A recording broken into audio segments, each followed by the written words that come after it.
नमस्कार विद्यार्थी मित्रांनो, तर या व्हिडिओमध्ये आपण आज झालेला पेपर पाहूयात UPSCचा CET। फर्स्ट क्वेश्चन पाहूयात।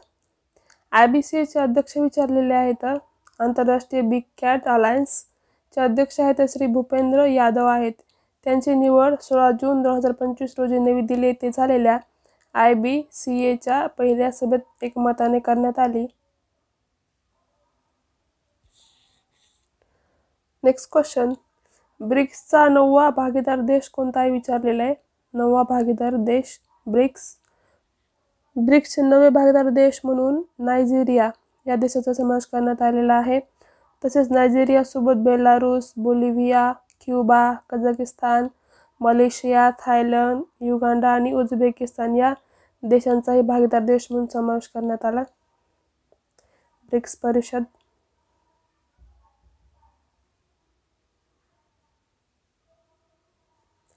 सध्या किती रामसर स्थळे आहेत भारतामध्ये? मागच्या क्वेश्चन पेपरमध्ये बऱ्याच वेळेस हा प्रश्न आलेला आहे बघा। ज्यांचे उद्या क्वेश्चन पेपर्स आहेत त्यांनी हे क्वेश्चन्स पाहून जायचे आहेत। सप्टेंबर 2025 पर्यंत भारतामध्ये एकूण किती 93 रामसर स्थळे आहेत। जागतिक जैवविविधता निर्देशांक अव्वल देश कोणता आहे? तर ब्राझील हा देश आहे अव्वल जागतिक जैवविविधता निर्देशांकामध्ये। नुकताच पंतप्रधान नरेंद्र मोदींनी फ्रान्सच्या कोणत्या शहरात नवीन दूतावासाचे उद्घाटन केले? तर त्यांनी मॅक्रॉन यांच्या हस्ते मार्सेली येथे भारतीय वाणिज्य दूतावासाचे उद्घाटन केले। भारतीय वाणिज्य दूतावास। IQ Air 2024 सर्वात दूषित शहर कोणतं विचारलेलं आहे? तर 2024चं न्यू दिल्ली हे IQ Air शहर होतं प्रदूषित शहर। संयुक्त राष्ट्र महासभेच्या 80व्या सत्रांचे अध्यक्ष कोण होते? संयुक्त राष्ट्र महासभेच्या 80व्या सत्राच्या अध्यक्ष जर्मनीच्या माजी परराष्ट्र मंत्री एनालेना बेअरबॉक ह्या आहेत।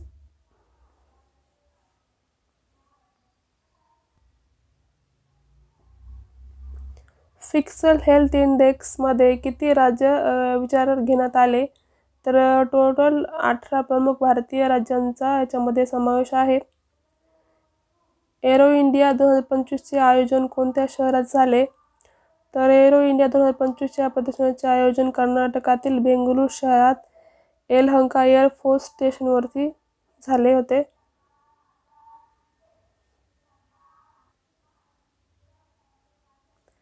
बेसलाईन टेरिफ दर अमेरिकेने देशावर किती टक्के जाहीर केला?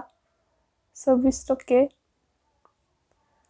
युनियन बजेट 2022 आणि 23चं युनियन बजेट विचारलेलं आहे।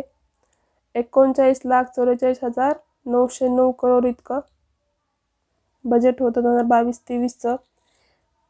1 फेब्रुवारी 2022 रोजी सादर करण्यात आलेल्या 2022 ते 23च्या केंद्रीय अर्थसंकल्पात आधुनिक पायाभूत सुविधांसाठी सार्वजनिक गुंतवणूक, PM गतिशक्ती, समावेशक विकास, उत्पादकता आणि सूर्योदय संधी आणि हवामान कृती यावर भर देऊन आर्थिक पुनरावृत्ती आणि भविष्यातील वाढीवर लक्ष केंद्रित करण्यात आले। डेट पण या ठिकाणी बघा 1 फेब्रुवारी 2022। नीती आयोगाबद्दल विचारलेले आहे। तर नीती आयोगाचे अध्यक्ष असतात आपले पंतप्रधान नरेंद्र मोदीजी। ठीक आहे। तर ह्यांचे जे उपाध्यक्ष आहेत ते आहेत डॉक्टर राजीव कुमार। 1 जानेवारी 2015 रोजी भारत सरकारने नीती आयोगाची घोषणा केली।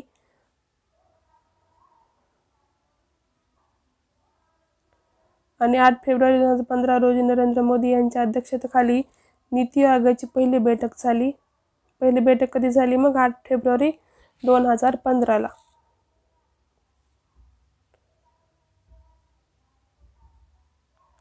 रामसर साईट विचारलेले आहेत ऑल। तर टोटल जगातील एकूण रामसर साईटची संख्या म्हटलं तर 2500हून पण अधिक आहे। तसेच जगात सर्वाधिक रामसर स्थळे म्हटलं तर देश आहे ब्रिटन। आणि जगात सर्वाधिक रामसर क्षेत्रफळ असलेला देश म्हटलं तर बोलिव्हिया हा आहे।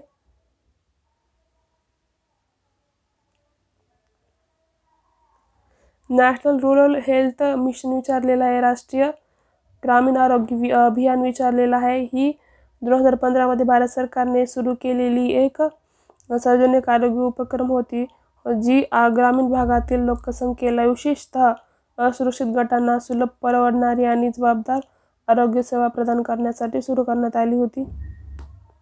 2015 रोजी युनेस्को वर्ल्ड हेरिटेज साईट विचारलेला आहे. तर जुलै 2025 पर्यंत 170 देशांमध्ये एकूण 1248 जागतिक वारसा स्थळे अस्तित्वात आहेत.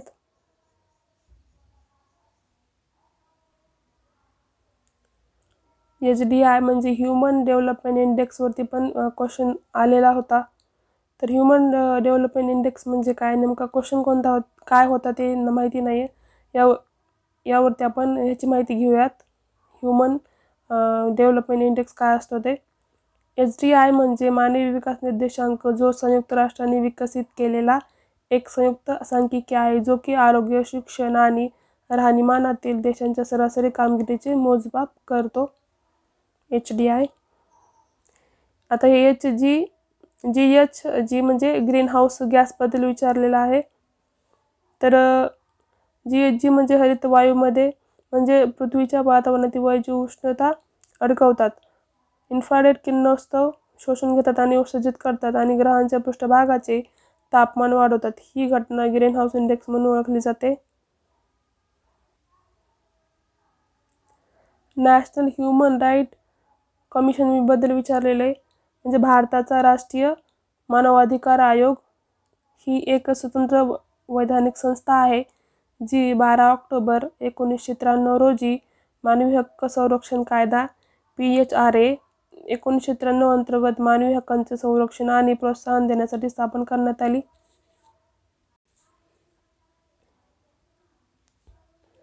Central information commission El Nino वरती प्रश्न आला होता. केंद्रीय माहिती आयोग एल निनो हा शब्द एकाच संकल्पनेने प्रतिष्ठित करत नाही, तर दोन भिन्न घटकांचे प्रतिनिधित्व करतो. केंद्रीय माहिती आयोग CIC भारताच्या माहिती अधिकार RTI कायद्याअंतर्गत वैधानिक संस्था आहे. आणि एल निनो एक नैसर्गिक हवामान घटना आहे, दोघांमध्ये थेट कार्यात्मक संबंध नाहीये, हे वेगळे आहेत, दोन्ही पण भिन्न आहेत. एक म्हणजे प्रशासकीय संस्था आहे ही सेंट्रल इन्फॉर्मेशन कमिशन, आणि तर दुसरी म्हणजे जागतिक आरोग्य आणि अन्न सुरक्षेवर परिणाम करणारी हवामान घटना आहे. WMO UNEP वरती प्रश्न होता. म्हणजे WMO म्हणजे हवामानशास्त्र आणि हवामानावर लक्ष केंद्रित करणे. UNEP UN पर्यावरण कार्यक्रम पर्यावरणावरील आघाडीची जागतिक संस्था. UNEP सदस्य राष्ट्रांना हवामान स्थिरता वाढविण्यास, निसर्गाचे संरक्षण करण्यास ही संघटना आहे. GEF म्हणजे काय, जागतिक पर्यावरण सुविधा, हवामान, महासागर आणि जैवविविधतेसह जागतिक पर्यावरणीय क्षेत्रांमध्ये एकात्मिक गुंतवणूक प्रदान करणारी बहुपक्षीय भागीदारी. STR म्हणजे पर्यावरणीय संघटना नाही, तर हे शाश्वत विकासाला पाठिंबा देण्यासाठी एक संभाव्य आर्थिक साधन आहे. शाश्वत विकास उद्दिष्टे SDG 2030च्या शाश्वत विकास अजेंडाचा भाग म्हणून 2015 मध्ये संयुक्त राष्ट्रांच्या सदस्य राष्ट्रांनी स्वीकारलेली 17 परस्पर जोडलेली वैशिष्ट्य म्हणजे SDG. DMAYU 2.0 म्हणजे काय, तर प्रधानमंत्री आवास योजना शहरी 2.0 ही शहरी गरीब आणि मध्यमवर्गीय कुटुंबांना घरे उपलब्ध करून देण्यासाठीची एक सरकारी योजना आहे, ज्यामध्ये लाभार्थी, नेतृत्व, बांधकाम, भागीदारीत परवडणारे घरे, परवडणारी भाड्याची घरे आणि व्याज अनुदान योजना या 4 घटकांचा यामध्ये समावेश होतो.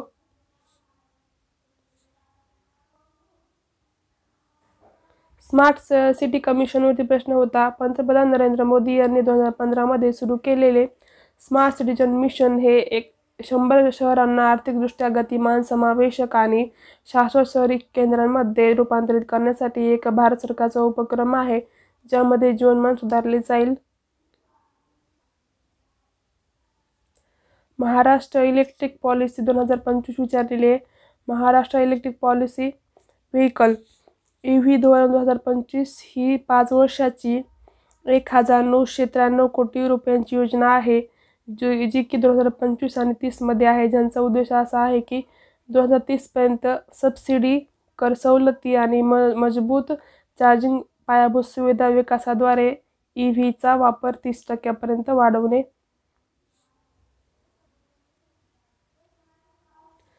ग्लोबल वॅक्सिन ॲक्सेस सिस्टीम काय आहे? ते जागतिक लस प्रवेश प्रणाली म्हणजे सर्व लोकांना जीवनरक्षक लसी उपलब्ध व्हाव्यात यासाठी जागतिक आरोग्य संघटनेचा म्हणजे WHOचा विस्तारित लसीकरण कार्यक्रम EPI आणि कोवॅक्स सारख्या उपक्रमांसारख्या आंतरराष्ट्रीय प्रयत्नांचा संदर्भ आहे. पहिली पंचवार्षिक योजना विचारलेली आहे.